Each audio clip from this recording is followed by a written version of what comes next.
natin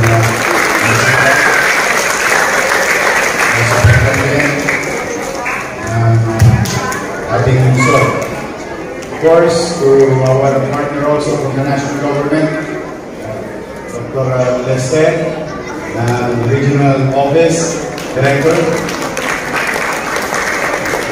at ang ating kaibigan noong kasagsagan ng pandemya,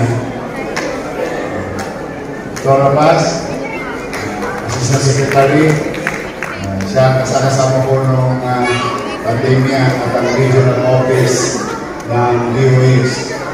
Sa lahat ng membro ng DepEd, DOH, maraming salamat sa inyo. Sa amin naman, counterpart ng DOH, ang Manila Health Department. So, Padilla, our director of Manila Health Department. And of course, the members of the Sangguniang Panglungsod, the chair of Committee on Health, and members of the Health Board of the City of Manila, ang pinaka-paboritong doktora ng District 1, Councilor Doktora Irma Alfonso,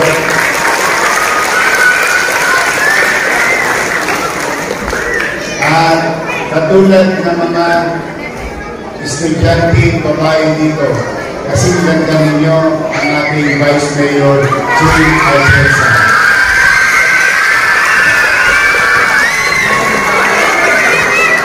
Sa mga guro, sa head ng clinic dito at mga magulang at bata na mag-aaral ng Rosario Almario. Ang kalusugan ay isa sa pangunahing kampanya ng lagi nating panghihinayat sa mamamayan to make Manila great again. I, for one, is a believer of NBN. In the direction of the city in the next 10 years, our lives will focus on NBN, minimum basic needs, housing, education, jobs, and health. These are the four corners where our city will invest para sa pagpapataas ng antas ng katayuan ng ating mamamayan. Ang kalusugan ay napakalaga. Kung titignan nyo yung 4 na uri o 4 na focus ng inyong pamalang lungsod, ay tingin ko naman pag yun napatupad, nabigyan ng sapat na atensyon, ay tingin ko naman po ang kalidad ng pamumuhay sa Manila ay tataas.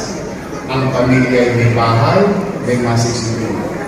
Ang anak papasok, maayos ang paaralan. Ang tatay ay papasok sa kanyang trabaho. Pag silang pamilya ay nagkasakit, may maayos na hospital. So these are the things that I believe kapag ito'y binigyan ng doon o ng pansin ang pamalan at doon namuhunan ang pamalan katulad ng inyong paaralan. Who would thought even Director Lester kanina, sabi niya, kala niya private school. Itong Rosario Almario Elementary School. Apa po yan? We're about to finish. And I am that set to finish the 4th school, which is the Magsaysay High School. And if we have time, we thought we can visit also Manila Science High School, Albert Elementary School, and soon, hopefully, Rosemary, in 1 year, tapos namin ang Magsaysay. So sa mga magulang na nandito, masaya ako para sa inyo. Masaya ako na ngayong araw na ito, mapoproteksyonan ang inyong minamahal na mga anak. Noong araw, ang tawag ko sa kanila, BCG na yan. BCG. Tinuturo ka ba sa center? Tapos pag nagkaman, nagmamarking. Naalala ko. O ngayon mga bata, nagkamanin ko kayo. Taas ang kamay ng takot sa injection.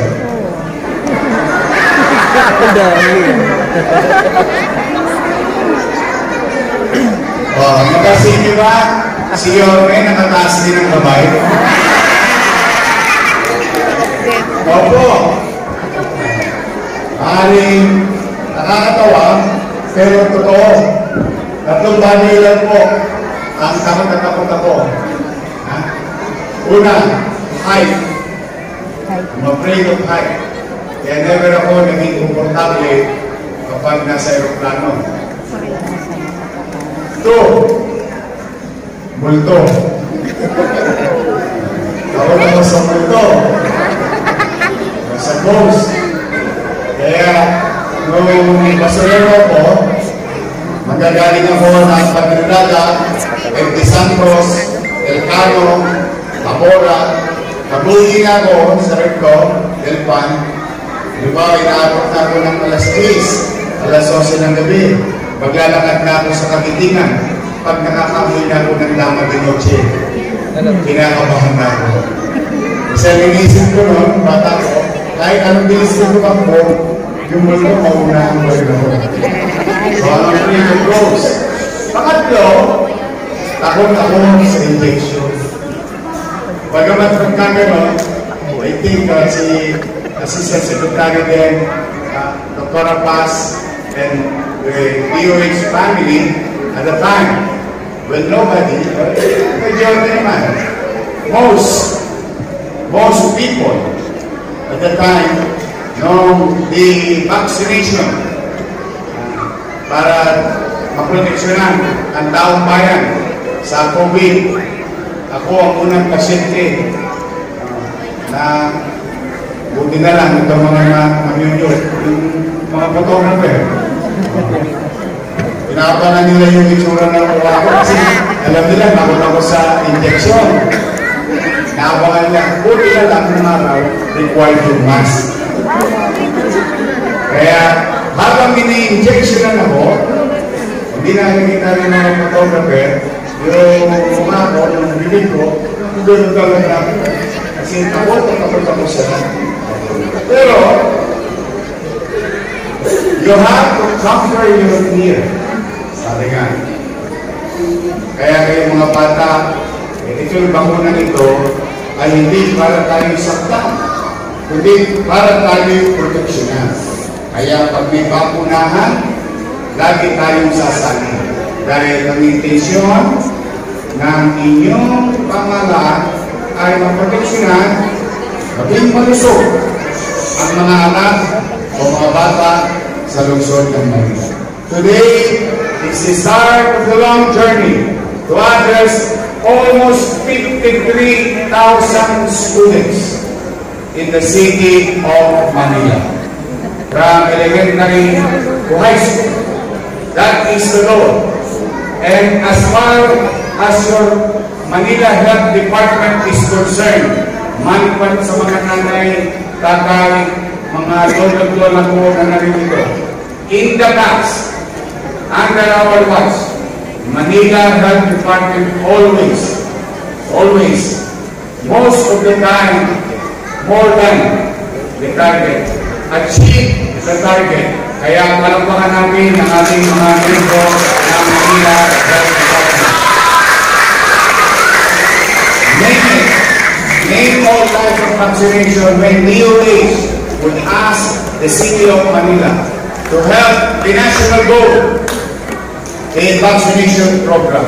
Lagi kapagtatagumpayan ng Manila Health Department. Kaya ito ay ang araw na ito ay simpulo lamang ng mahabang paglalakbay tungo sa pagprotekta o pagbibigay ng proteksyon sa ating mga anak. Malusog na bata, masiglang bata, mas sisigla sa pag-aaral. Mga bata, gusto niyo bang aircon lagi ang classroom niyo? Malamig ba? Gusto niyo ba ng jacket? Hayaan ninyo. Pag nakaluwag-luwag ang inyong pamalang lungsod, tingin ko naman, if we are physically challenged today, don't worry, sanay ako ng wala. I survive with nothing. And with whatever we have right now, sisilupin ko naman. Natustusan yung mga proyektong mahalaga. At bago tayo pupunta sa mga luho, at yung luho, maaaring luho sa paningin ng iba, pero at least, someday, somehow, talaga bang gusto nyo magka-jacket? Nandito, ang ating konsihal, si Dr. Irma Alonso, si Vice Mayor G. Atienza, at ang inyong chairman ng Committee on Education na si Joaquin Lumagoso.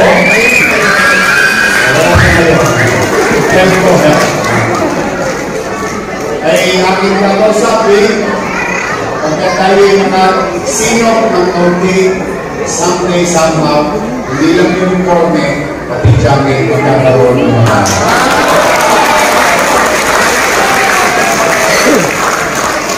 I'm really happy mga bata. Sino gustong maging mayor?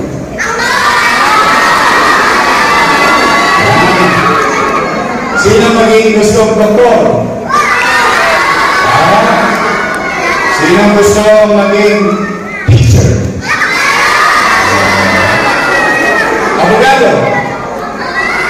Engineer? Seaman? Lahat ang binanggit ko ngayon na pangarap ninyo na mag-aaral ng armaryo, may mga batang nakunan sa inyo.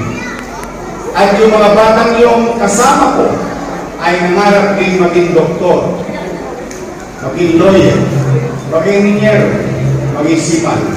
Lahat yun nagtupad. Ibig sabihin, mga bata, kayong mga narito, lalo na sa mga magulang, don't give up. Sa mga batang narito, maaari ninyong makamit ang inyong pangarap. Hindi na siya imposible. Marami ng lawyer, doktor, teacher, engineer at seaman na nag-produce ang Rosario Almario Elementary School. In fact, nakapag-produce na sila ng isang mayor na mayor.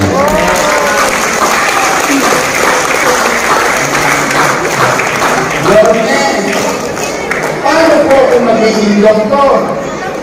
Yorme, paano po ako magiging engineer? Gusto niyo malaman na sagot?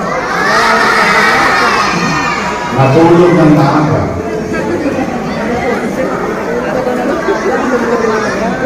Gawin ang asignatura o gawin mo ang inyong mga assignment. Gumising ng maaga, mag-ayos ng sarili, huwag makulit kay nanay at lola, tapos pumasok sa eskwela, makinig sa guro.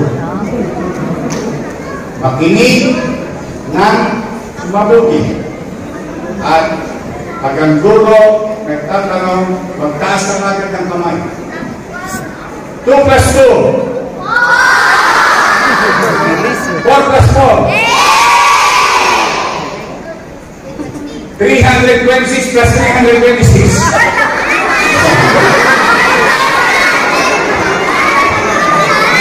I love you mga bata. Kaya, importante, learning process. Ang isa sa pinakamahalaga ay makinig. Tapos, may sisira po sikreto natin. Mga bata, huwag niyong sasabihin ito sa mga teacher nyo. Secret, pwede secret? Pwede secret?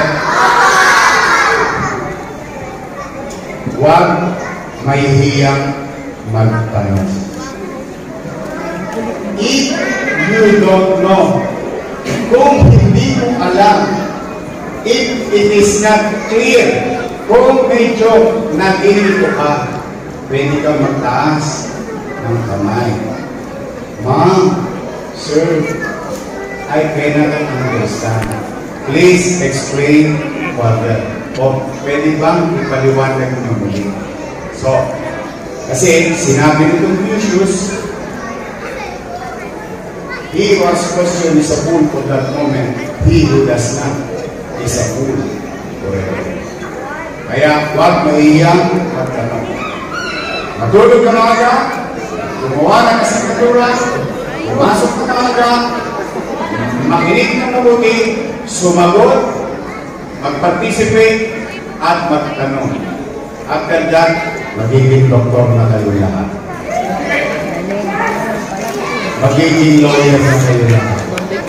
Magiging engineer na kayo lahat.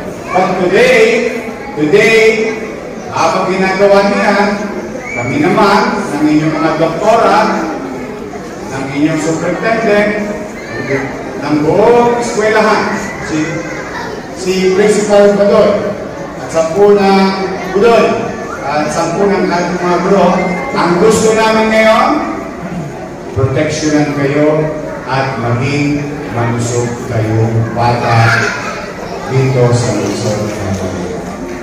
Mga bata, palagpakan ninyo ang inyong mga magulang. They opted to participate